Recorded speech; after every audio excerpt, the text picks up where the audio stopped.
Roger Savory is our first guest here. We invite you to come off mute, Roger, and introduce yourself. We're grateful that you're able to join us here. You say you're here from Florida via Africa. How long have you lived in Florida, Roger? So I've had a postbox here for 30 years, but I've lived here full time for the last 2 years. Um, and I think I was counting in my passport. I've lived in 64 or traveled to and worked in 64 countries. So when I say my postbox was here for 30 years, that was while I was moving around a lot. Yeah, yeah, very good. And so just before we dive right in, tell us a little bit about yourself, your background, and you're pretty unique. You have seen so many different operations throughout the world, and just a brief introduction, and then we'll jump right in. Yeah, thanks, Jared. You're right.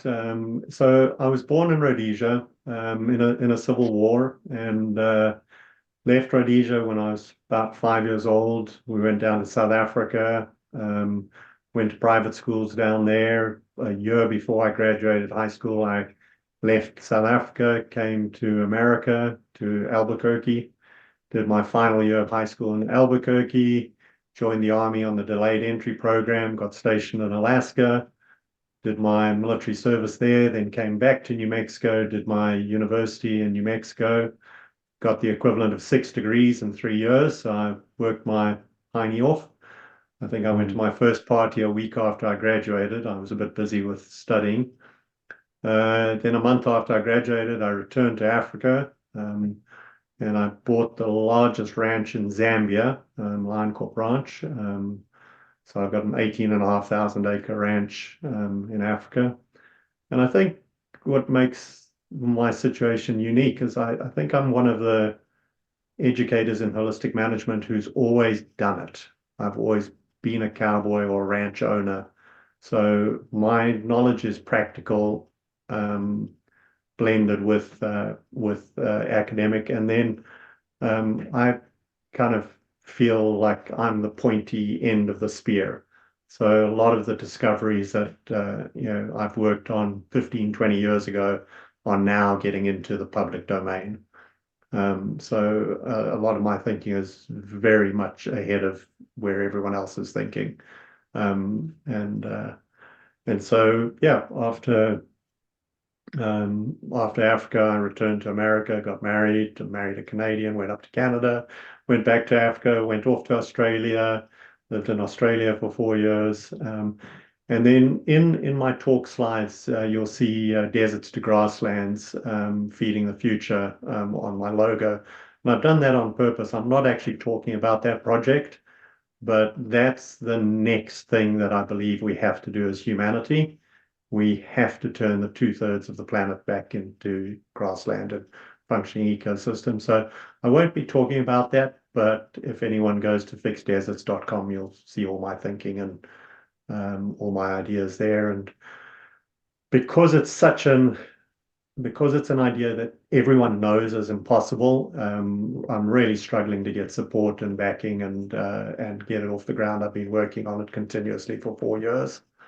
But that's what I concentrate on when not doing my consulting, because I really believe that's the most important thing that we can do to save humanity so that we do have a future generation. So, yep, that's a bit of my background. Very good. I'm just going to drop the link that you mentioned here in the chat. Encourage people to copy it, paste it, put it in their notes. Fixeddeserts.com. And well, it's wonderful to have you here with us, Roger. We appreciate the balance that you bring to this group, the expertise, and boy, the vast experience that you have. And so, um, just as we get started here, just to, I don't know where you're at on your journey of regeneration, people. Maybe you've just piqued your curiosity. Maybe you're well down the road. But I know that these principles apply whether you are stewarding a backyard or whether you're stewarding millions of acres. And so, again, just encourage you to have an open mind and take notes and look for the key nuggets and principles that that you can take away from this, and even star those and put an asterisk by those, or some like highlight them, so that you're like, with all the notes that you take, you're like, okay, this is the thing that I really need to take action on. So very good. Well, feel free to go ahead and share your screen as needed if you're ready to jump into that point, and we'll dive right in, Roger. Yeah, let's get going. Okay, so like I said, because I've been doing this a long time, I could go into the weeds, I could go into a lot of detail. I could give people working examples, I could give people examples that show what people have done that's been highly successful. But what I decided to do for today's talk was kind of back out and go, okay, 35 years of doing this, what do I think are the most important keys?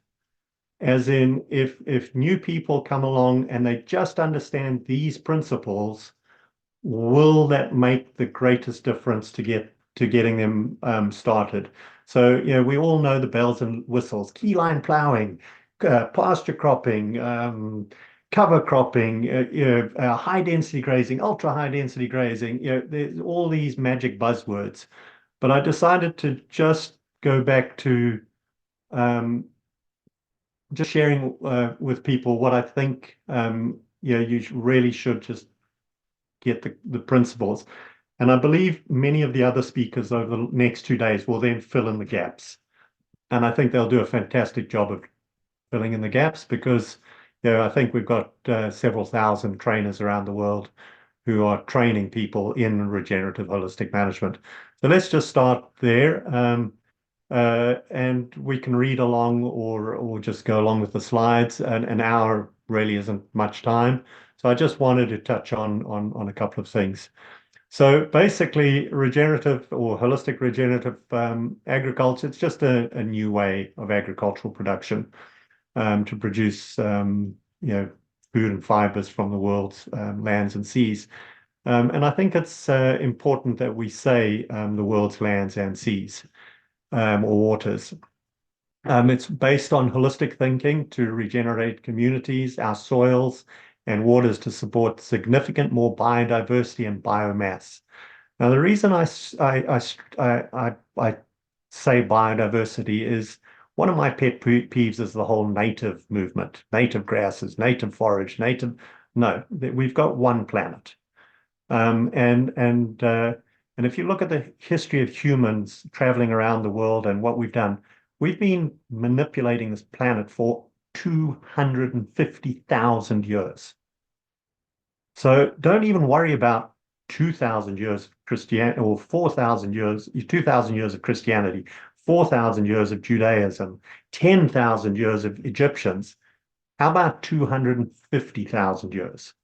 So, the more we research and the more we look into it, we see that humans have had a cosmic impact on the planet for an awfully long time, and it doesn't do us any good to look through rose-colored petals at, oh, the natives did it better. No, they didn't. The natives made the mammoths extinct. They made the giant bison extinct. In Australia, the natives made 42 genera of mega marsupials extinct. You can go around the world. So no humans have done it better or worse than us. We all have the exact same issues. And if you think of the fact that agriculture destroyed 2/3 of the planet, we're in a highly destructive field, most of us. So I just want to think about holistic regenerative agriculture as agriculture based on realizing true profit. So what is true profit? So it's an improvement in soil health. It's healthy livestock and crops produced from healthy soils. It's an improvement in the livelihoods of rural people and communities. And it's spending less than you earn. Now, this is key in soil. So we mustn't have soil erosion. Water, we've got to have more water go into the ground than evaporates out. In plants, we've got to grow more plants. So we shouldn't be killing everything, and animals. And I think that is I think that is where where a lot of us are wrong in our thinking, as in we're not connecting all these dots with whatever we think about. So I really think we need to change the conversation to, well, is it a true profit? And then how does regenerative agriculture differ from traditional or conventional farming practices? It's just a different way of looking at the world, and it's based on Jan Smuts's holism and evolution, in which he stated we would not understand how the world functions until we learn that it functioned in wholes, patterns, and spirituality. And I think that spirituality is really important. And the more work I've done on it, the more I'm connecting spirituality to mycelial networks. And when I was in school, we didn't even have a mushroom kingdom or a fungi kingdom. We had plants and animals.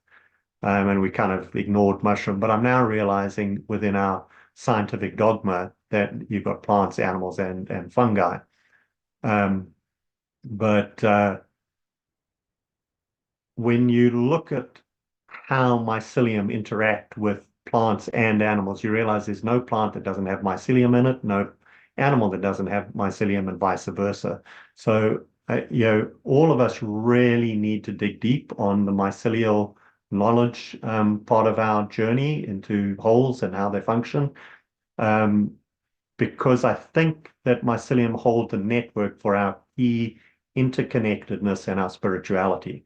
That's the difference between life, energy in a rock and energy in a living being. The difference is one has spirituality and the other doesn't. And then the simple thing is, what makes a difference is we make decisions towards a quality of life statement in a holistic context. And it doesn't matter who I work with, mining companies, family farms, people living in cities. It's your holistic context that really governs whether we're going to succeed in the next generation or not. And the examples I have seen have just been mind-blowing. I've lived through the war veteran invasion in Zimbabwe. I've lived through family fights over creating a holistic context that took 2 days of an entire family screaming at each other because they all had opposing views on how they wanted their lives to be. And yet, when we could finally get them to say how they wanted their lives to be, I even struggled to comprehend how far forward that family has gone, since they all had the same shared vision of what magnetic north would look like. So I think that really is what's important. And it's, how do you want your life to be? So you're not living, well, my daddy was a cowboy, therefore I'm going to be a cowboy. Or, it's none of that. It's, how do you want your life to be? And I think that's really important, because if you know what you want, you're going to work towards achieving it, and you're going to move heaven and earth to do that. And then people really struggle to connect their quality of life socially, economically, and environmentally, short and long term. And it's uncomfortable to think about it. And I really encourage people to just think about, what kind of neighbors do you want? What kind of community do you want? Okay, you guys are all Christian. What happens if Muslims move into the neighborhood? Does your sense of community extend to them? All of these kind of things you really have to discuss and get to your core, and then connect it to, okay, well, if we want this quality of life, how are we going to pay for it? And I only know one thing that pays for all of these quality of life issues, and that's harvesting solar energy and turning it into a product produced and a product sold. And so the more we can harness the power of solar energy, the wealthier we get socially. And the less we have solar energy coming into our communities, the more we suffer. When I am in San Francisco and I see in that concrete jungle how miserable people are, there's no nature around, there's no plants, there's no life, people need to feel connected to life. And when they're not, they lose it, quite frankly. And then once you know how you're going to pay for it, well then, environmentally. I've worked in some of the worst deserts in the world. When I'm working in the UAE, and I ask them to describe what they want their future to look like. Not one of them has described a forest or a jungle in the UAE. Not one. And yet, historically, we know there was a forest in the UAE. There's petrified logs all over the desert. We know the rainfall hasn't changed. So, people can only take baby steps when they're describing the future they desire. Most people I've worked with, when I've said, okay, well, let's just think 5 years out from now, the future they design. And then when I've gone back to work with them 3 years later, everything they said they wanted to achieve in their whole lives, they've already achieved in 3 years. So then we set a new holistic context with a new ecological, outcome further down the road. But people can only take baby steps. They can't imagine how abundant life can be. So that is kind of one of the take homes I've had. Then my father came up with, I think, the 4 missing keys. There's some holistic management people on here. You can correct me, but I think it was 4 missing keys. I think there are 6 missing keys. So I'll just list what I think they are. I think key number 1 is the need to understand our instinctual fear mechanism. Then Smuts gave us the need to understand the world functions in wholes and patterns. All humans make decisions linearly, not holistically. Brittle and non-brittle environments. Role of herding animals in brittle environments. And then the role of pack hunting predators on herding animals. I've added the other 2 because I think they are the blockage as to why we're not seeing the progress. Jared, you talked about you're under a lot of pressure over the last 10 days because of this conference. It's missing key number 1 is why you're under that pressure. And then the fact that we all make decisions linearly, not holistically, is the next reason. So I'll break that down. A way forward for holistic regenerative agriculture. We've got no hope of solving this problem unless we understand the root cause. And if we don't address the root cause, everything we do will be a band-aid. So lots of people over the next 2 days will be talking about the band-aids. And it's great for us to put band-aids on because we're living our lives and we've got to live within the, where we're at now. But we are not going to solve the problem until we can get beyond the band-aids and deal with the root cause. And so, despite all the experts, mine reclamation, holistic management, desert reclamation, the problem of global desertification, climate change, and social and environmental unrest just keeps getting worse and worse. And it's far outpacing the tiny number of people. How many speakers are there here today, or over the next 2 days? We're a pinprick, as the global population gets bigger and bigger.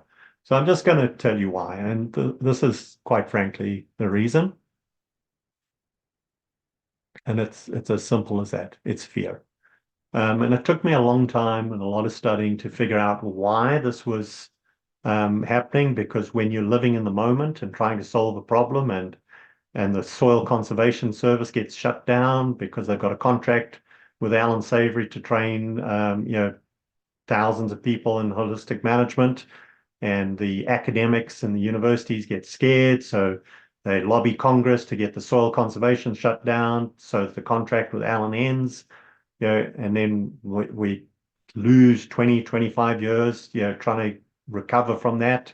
It's all fear-based. So humans are a risk-averse species, where we all are, and it shows up as fear. Fear of the unknown is a healthy instinct to have. This fear of the unknown is what keeps us from playing with poisonous creatures, eating poisonous plants, traveling to areas with dangerous tribes who might want to eat us. And by the way, I was nearly put in a pot in Congo, so I know the feeling. However, the same fear is what is preventing us from, regenerating vast areas of the planet. Okay, so in lots and lots of traveling. Now, mine is covered with the bar up at the top. Can everyone read that top line? Just nod your heads if you can. Okay. We've witnessed more desertifying, I've witnessed more desertifying land than most people see in a lifetime. I've witnessed the heartache globally as families, governments, tribes grapple with the realities of the shared failure when it comes to addressing the collapse of ecosystems, economies that go with the collapse. Sometimes it happens fast, and sometimes it happens extremely slowly. But the onward march of desertification is relentless and seemingly unstoppable. Sadly, I've watched it, just continue to happen. And the reason is quite simply instinctual fear. Okay, so the list of instinctual fears is long, but they're all very real. And I'm just going to flick through them in the interest of time, so that you can get an idea. But they're preventing us solving the greatest problem of our time and our ancestors' time.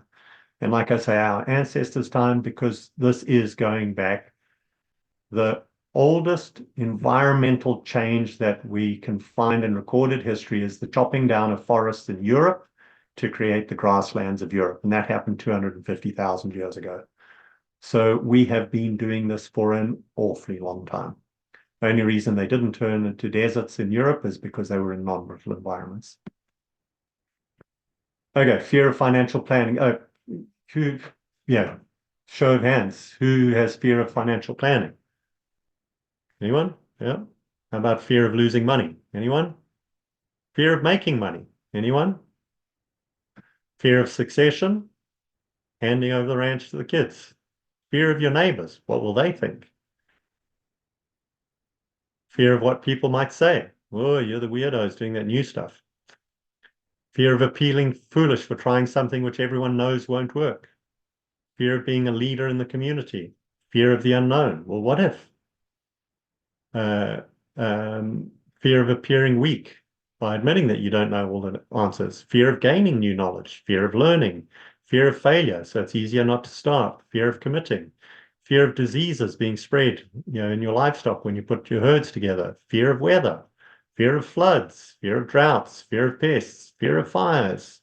Fear is all the fears of climate change. Fear of, you can add to the list. It's a never-ending list. Humans are a risk-averse, fear-based species. However, like all things fear-based, people do get over their fears. When they see their early adopters eating the poisonous plant, playing with a dangerous animal, and traveling to the weird country, being welcomed and not dying, gradually this fear of unknown is replaced with knowledge of the known. However, here's the problem, guys. It takes 3 generations or 90 years.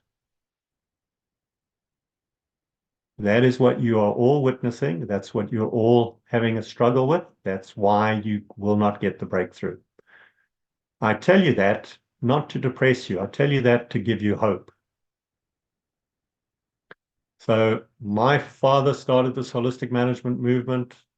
He's done his 30 years. I'll do my 30 years. My kids will do their 30 years. And when they're old men, it might actually catch on.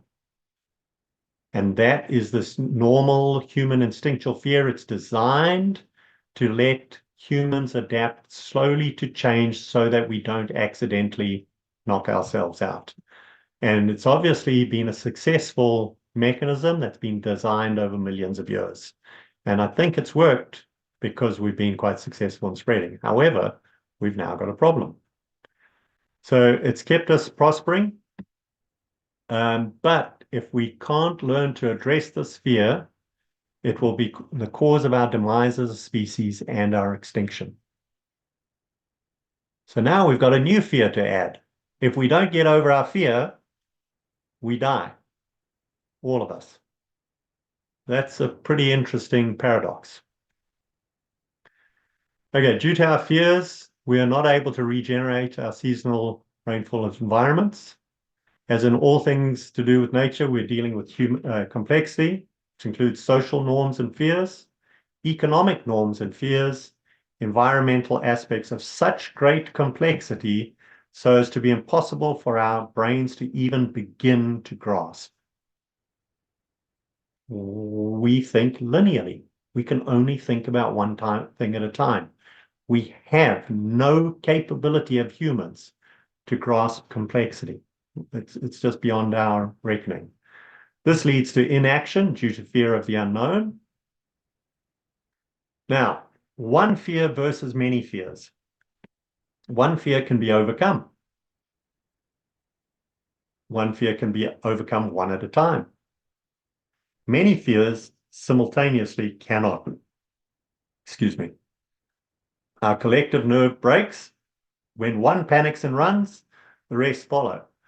Now, a whole bunch of you, and then that sets the work back years each time. I gave the example of when the Soil Conservation Service was shut down because the academics feared that all the ranchers were sending their kids to holistic management courses and no longer sending them to the land-grant universities to be trained in ancient and out-of-date agriculture. It took until 2013 with the TED Talk to finally break the power of the academic institutions. Okay, so we've all brought cattle up to the gate, right?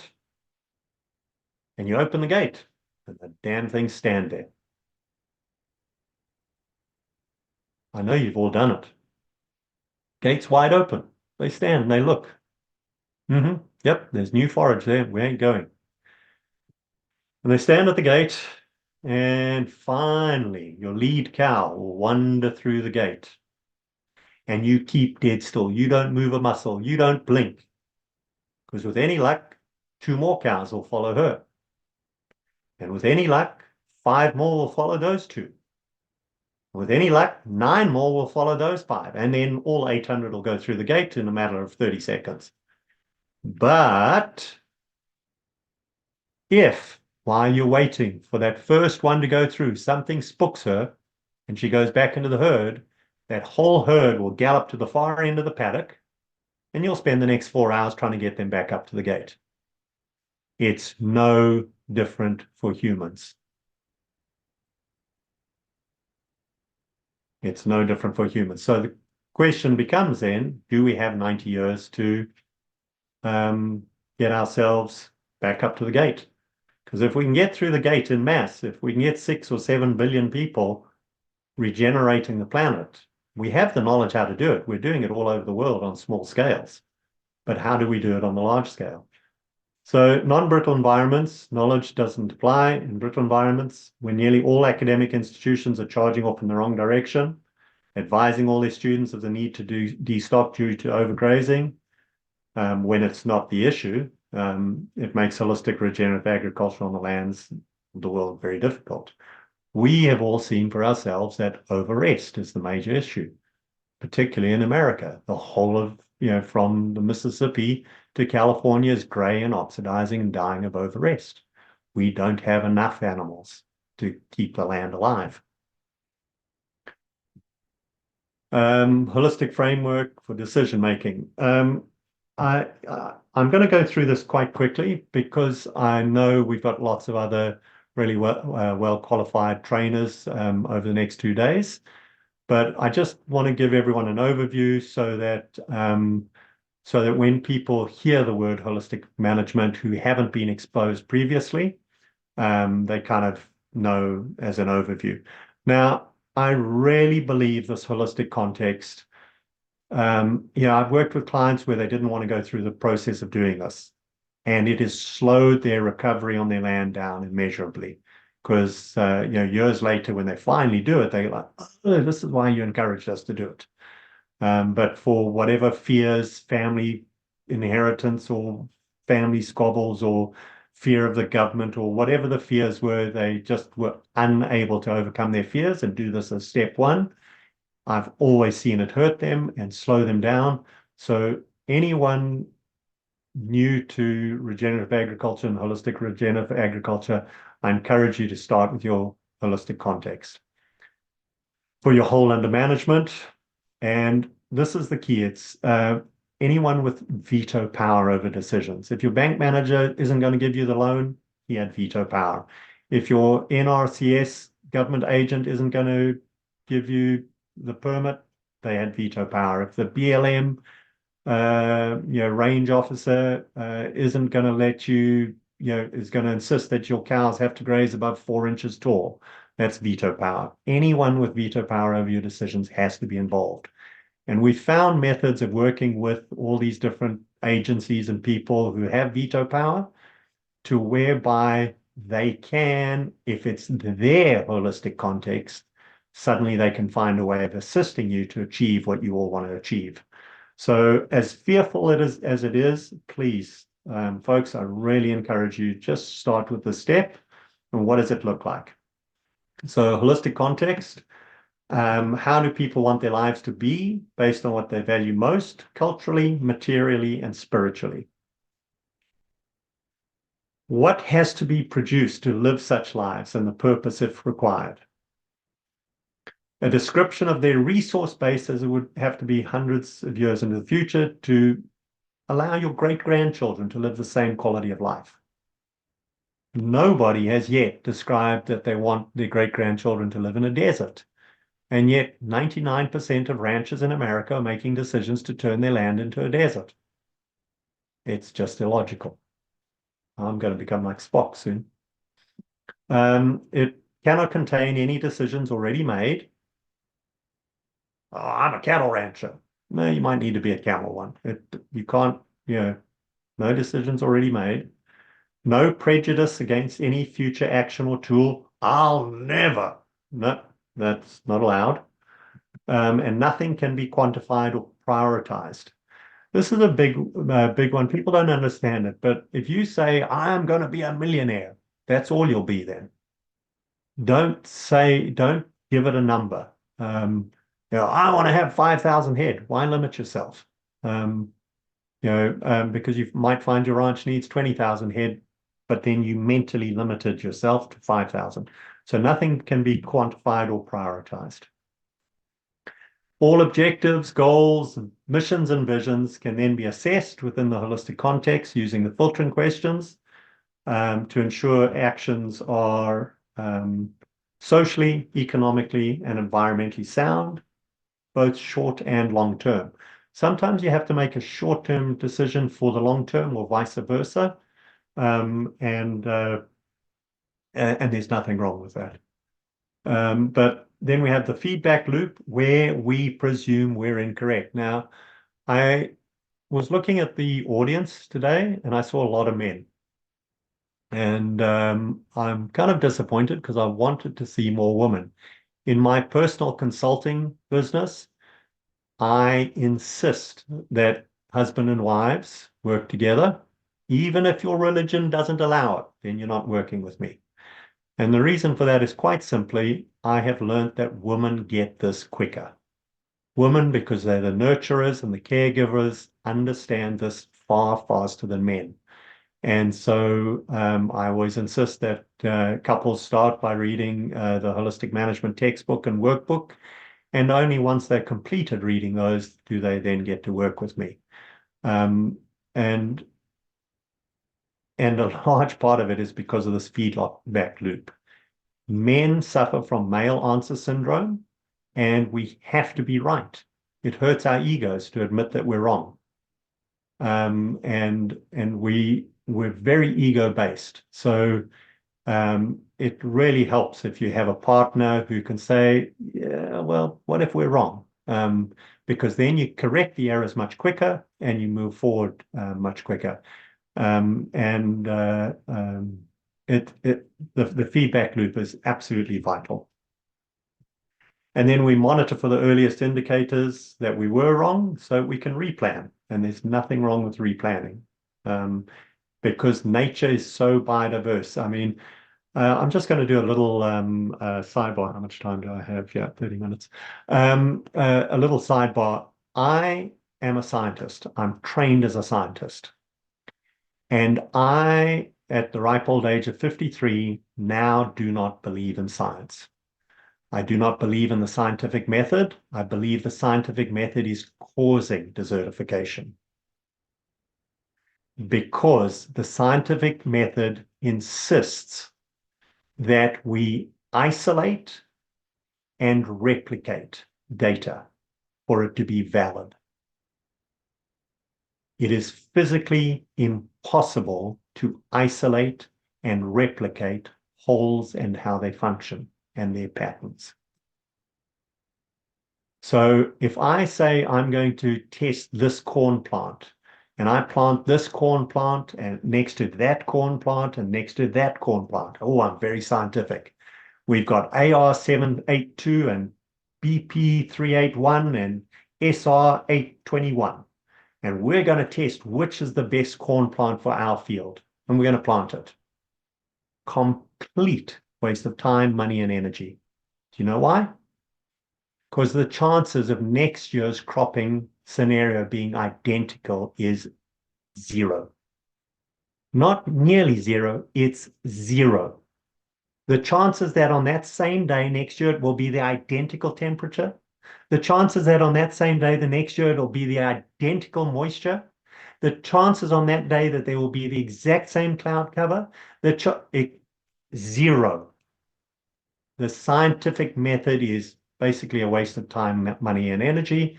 And the sooner we give up our belief in it, I think the better it will be for humanity. And that's a difficult thing for someone to say who spent a lifetime studying science.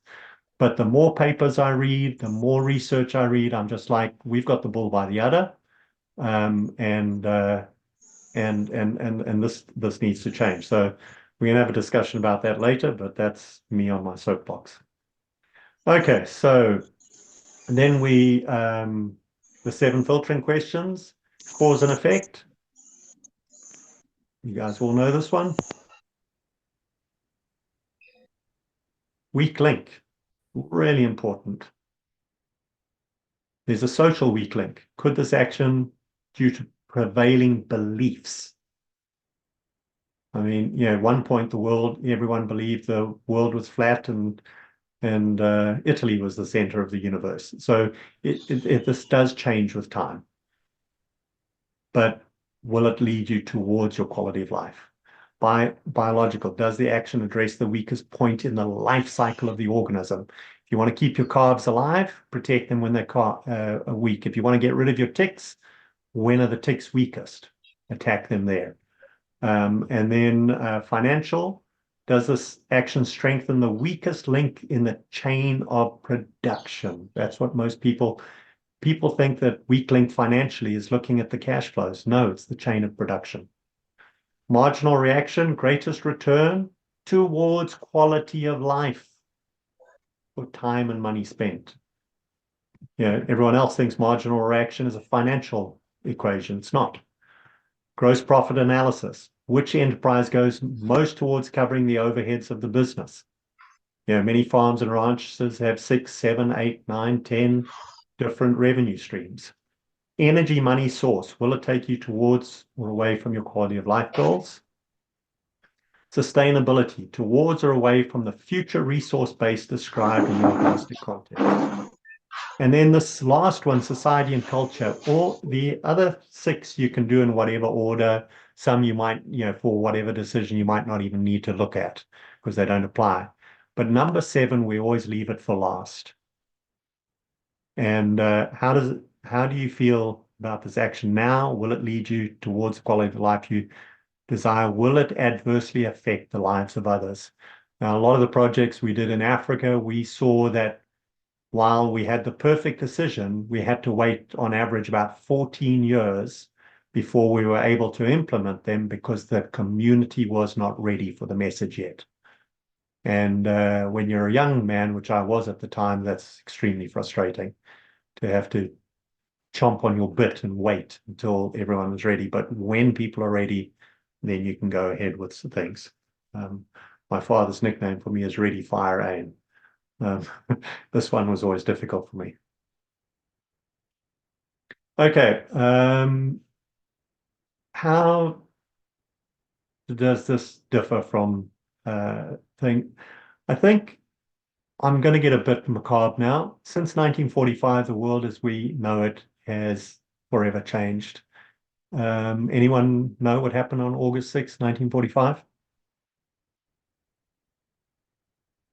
Anyone? We had a nuclear bomb. We had a nuclear bomb explode in Japan. For the first time in human history, we no longer had the option of conquer, plunder, destroy, move on. Conquer, plunder, destroy, move on, which is what we had done for 250,000 years over 2/3 of the planet. Now we have to figure out how to live within our boundaries forever. If we breed up and overpopulate our area, we will all die of starvation. If we have our land turned to blowing sand, we will all die of starvation. You cannot go and conquer someone else anymore because you will be turned into a parking lot of shiny glass. True war means destruction of our planet 5 times over. And by the way, America can blow it up 5 times. Russia can blow it up 5 times. China can blow it up 5 times, and India can blow it up twice. And Pakistan can blow it up once. So so what you're currently witnessing is you're witnessing what I call population control skirmishes around the world. If you looked at Syria, if you looked at Rwanda, if you looked at all these places, we basically have population control wars or skirmishes. We kill 1 million people, and when 1 million people are dead, then everyone says, okay, that's enough. And then they stop killing that in that spot, and we go to another spot around the world, and we kill another 1 million. And that is the new strategy to try and maintain stability on the planet. And it's quite frankly a stupid strategy. We should instead be turning the 2/3 of the planet back into a healthy ecosystem and environment, which would then support many billions more humans. So all our connective DNA historical knowledge is only wired with the different survival mechanism for the cycle of global destruction. However, we have to regenerate what was previously destroyed. Agriculture is the driving force of civilization. For our civilization to survive, we have to regenerate each and every country's soils, biodiversity, rural communities, and economies. Going and taking someone else's resources by force is really no longer an option.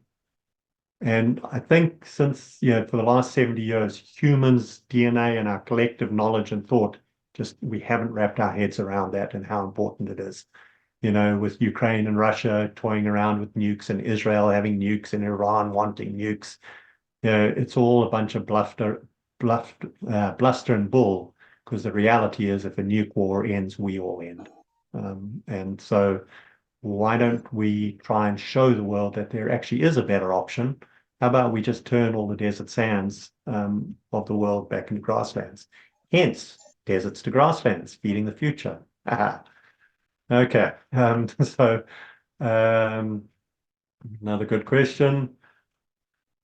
When we state in our quality of life and that we demand these biodiverse ecosystems, we can get there one decision at a time. And that's important because we destroy the planet one decision at a time. We're only going to fix it one decision at a time. And wherever we've done it, we've seen rivers start to flow again perennially after 50 years of being dry. The Deepangombe River in Zimbabwe, I completely changed that just by changing management in a 6-year period. It went from dry my whole life to 6 years later, it was a perennial flowing stream again. We've seen gullies heal. The project I did for the Australian government in Bowen, in Queensland and Australia, just using a herd of cattle, we fixed a gully. Paddock went from 3 species of forage to 17 species of forage. A Townsville lucerne was a legume that went extinct in 1979. After we did the project, the paddocks were full of Townsville lucerne.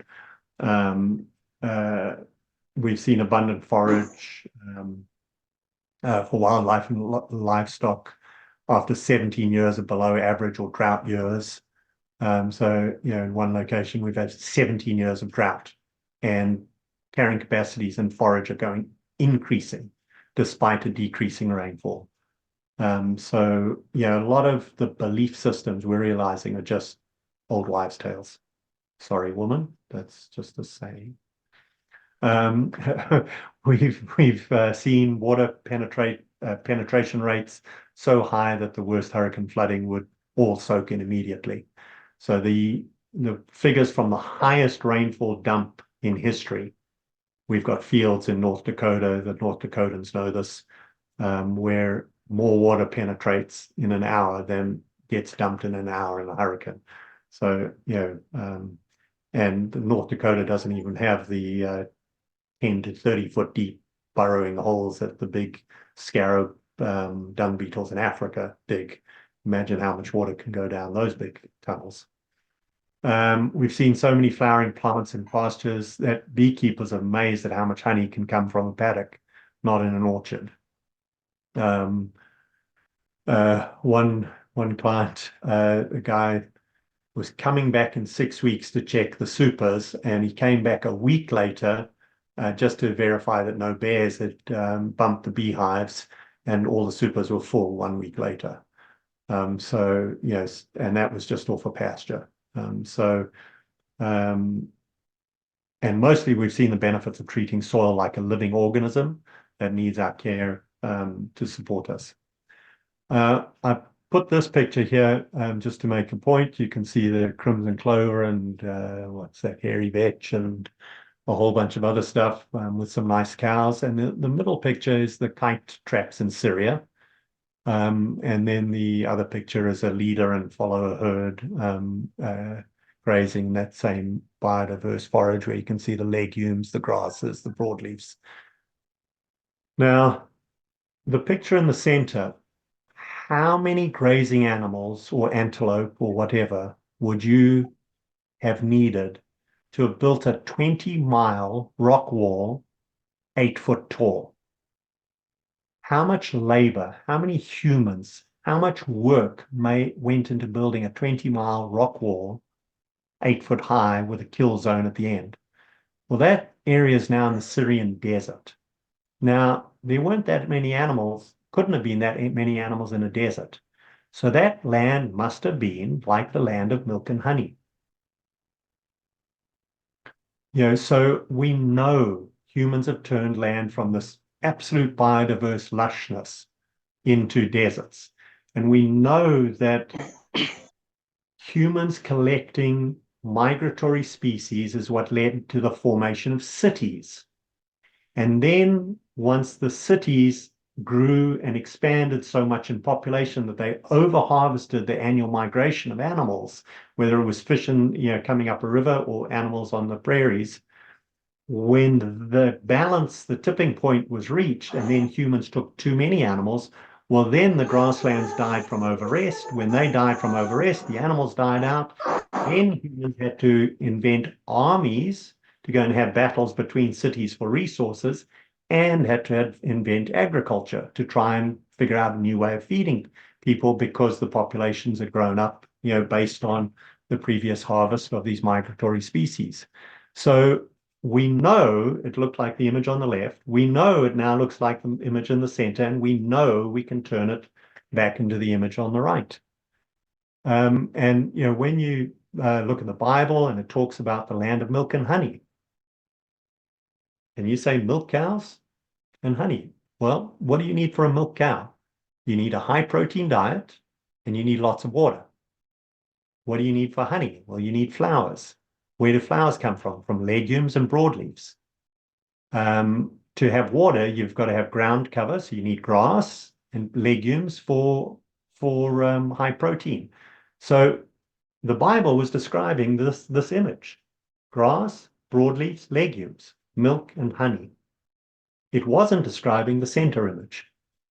So, and then where do the bees have hives? Savannah, they had to have trees to make their hives in. So the land of milk and honey had to have trees and then forage like this. It's a Mediterranean climate. So yeah, the knowledge is there, the history is there. And people were trying to tell us, we just weren't hearing the knowledge, hearing the message, because things happen so slowly. Okay, 15 minutes. I want to, okay, I think can you do it? Yes, I think I probably just want to open things up for, I wanted to talk about, oh yeah, let me just briefly go into financial planning. Others will cover it, but holistic financial planning, you've got to make your plan towards your context. And sorry, hold on, my son's just come home. He's going to be coughing and spluttering. Ian, Yeah. your medicine's on the kitchen table. Can you go to your room, please? Thank you. In holistic financial planning, we connect the financial plan to your context, and that's really important. You've got to plan your income, and then you've got to plan your expenses, your A expenses that you can't get away from. Moral obligation. What did you give your word to? Hey, mum, if I take over the farm when you're old, I'll make sure you get paid. That you gave your word, that's your bond. And then all other expenses that you can control, you work on those. And then you've got to try and balance the two columns. And then you've got to make a planned cash flow throughout the year. Broad principles. Others are going to go into more detail. But to make a true profit from producing more than you need, what makes soil healthy? Soil is a living organism. The difference between sand and soil is life. The difference between fertile soil and infertile soil is the quantity of life. All life needs energy. The energy underground, the source of it is photosynthesis from plants to creating sugars, pumping them underground. So you've got to make decisions to have plants photosynthesizing on every square inch of your land year-round, summer and winter, so that most energy is pumped underground to feed the microorganisms. The more life there is in the soil, the more fertile it is, the more plants and animals then can grow above it. So you have to make decisions for fertile soil. Life cycles and the life cycle speeds affect profitability.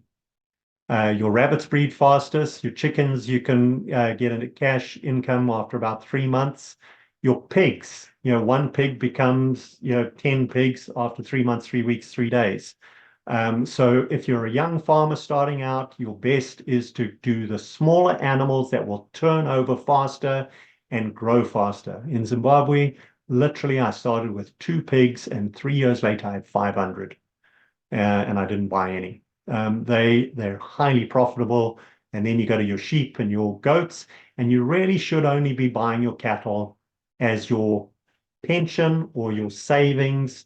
Don't get into the cattle industry until you've got everything else working. And pigs and sheep and goats can really help fix your soil very quickly. So it's about cash flow. Crops, timber, orchards, these should all be integrated into your system.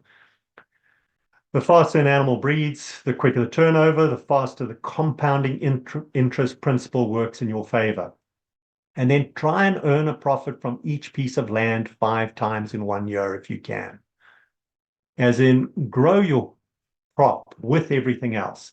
Harvest that part of the crop, then bring the cattle in, then bring the pigs in, then bring the chickens in. Try and really get this intense biodiverse system operating, and which really gets you out of your comfort zone. A lot of thinking, a lot of learning has to go in, but people have become highly profitable just thinking about these broad principles. Biodiverse cover crops, useful tool. Just when you're thinking about the cover crops, your average healthy grassland in Africa has 140 species, over 1,000 legumes, and over 10,000 broadleafs with over 1 million fungi. Most of the cover crops that I see people planting, there's 6 species. Come on, guys, get real. Get some diversity in there. Everywhere we're putting real diversity. One of my clients, Isak de Beer Bonsmaras, he puts together a seed mix with over 100 species together, legumes, broadleafs, and grasses. And he's turned red Georgia clay soil. In 3 years, it's been totally red clay. 3 years later, it's black soil going down 3 feet deep. So you can very quickly create carbon-rich, fertile soil full of fungi working. I've already described the land of milk and honey. So now this was about 15 years ago, and we were excited with 50 species. Now we're over 120 species. A lot of knowledge has been gained. A lot of the guys are doing a really good job with sweet corn. And then after the sweet corn's been harvested, coming in and grazing it, and then pigs, and then chickens. Villages in Africa, same results. This orchards in Australia. This one I was particularly impressed with. This chap has actually cut out every second row, and he's getting a higher yield from half the number of trees than he got with the full number of trees just by getting his soil healthy. And just as biodiverse, and look at all that fungal, and life begets life, and then you compare it with what we do here in America, and I'm sorry, but that poison, kill model is not what we're following. Grazing animals are vital in brittle environments. Pigs, chickens are preferred livestock in non-brittle environments under forest canopy. So if you're on the east coast of America, just consider pigs and chickens, and let your forests grow back, but grow them back as hardwoods and fruit and trees and everything else. Keep the wide open grasslands for the brittle environments. Get the dairies out of the East Coast. Do you need any specific technology? No. In fact, we have to stop praying at the feet of the god of technology. It's not helping us. Although we have used technology to create some nice tools that make our lives easier. Water management. No, I'm not going to go into this. I've only got 5 minutes left. But I'll leave the slide up so that if anyone wants to look at it later, this is how to fix America on a large scale. Take-home message: bare soil is 84% evaporation of precipitation. Covered soils have 10% evaporation of precipitation. Every success in holistic management is centered on this key learning. Make every decision you can to never leave soil a living organism exposed to ultraviolet light from the sun. True profit is where you need to be. Solar energy, product produced, marketed, paddock to plate. I mean, everyone who's successful has stepped out of the commodity food market and is doing this. So I would encourage all of you to get out of your comfort zones and learn, because this is the difference between being a broke rancher and a profitable rancher. And yeah, there's lots of people who can help you. And then I provide video consulting and personal consulting. And just remember, folks, life begets life. More life begets more life. And part of this program, I've offered a free 1-hour consultancy. I'm going to try and book 1 hour a day, or each day of the week. So if anyone wants to email me, I'll try and help you. Any questions? Beautiful, Roger. 3 minutes, Jared. Beautiful, beautiful. Thank you so much. I appreciate that. So yes, if you go to the gift, it's an actual gift page, and just click on the button underneath Roger's name, and I'm going to take you up on that, Roger. That is a pretty awesome opportunity. I can tell we just, scratch the surface of the knowledge that you have up here, and your ability to be able to turn complex issues into very simple principles. So appreciate that. Probably, let's just talk a little bit about that conversion process and the direct marketing piece. What have you seen that is working well for your clients? And maybe real quick, what are a couple pitfalls? I think Hmm. There's no hard and fast thing, Jared. I mean, one of my clients set up a plant nursery. They were a cattle rancher and now they do plant nursery because it fit their context more. It really does come down to your quality of life. Mhm. It really does come down to your holistic context. The original people who started doing grass finished, grass fed beef are generally, most people are averaging about $8,000 a head once they cut it up and sell it as pieces, which is quite a bit better than the commodity market. Most people are averaging about $1,200 a pig when they cut it up and sell it as pasture raised, organic pork. And when you can sell a pig for $500 or $1,200, it's worth jumping around to get that additional income. Most people on chickens and turkeys are up to $25 and $50 to even $100 on a turkey. One of the best turkey guys I know bought 5,000 turkeys in the spring when he predicted that there was going to be a locust plague, and he and his son walked around and herded 5,000 turkeys in Arizona for several months. And he sold them at the end of the year as pasture-raised organic turkeys for, an absolute fortune, and, Wow. just literally made a fortune. So there's no hard and fast rule. It's what's your context? Where are you living? Every farm and every ranch has a niche that no one else has. And I really mean that. There was a guy in Namibia. He had a gully in the middle of his ranch that was his biggest pain. He makes more money selling, accommodation in the cabins that he built on the cliffs of the Huh. gully. Um, so it really does, and that's where holistic financial planning allows you to brainstorm the 100 things that'll generate you the most profit. Wonderful. Uh, mm. Well, thank you. I appreciate that. We're going to have to roll into our next speaker here, but Roger, thank you, and definitely take advantage of that. Go to his website, connect with Roger. Appreciate what a great way to be able to start off this summit, Roger.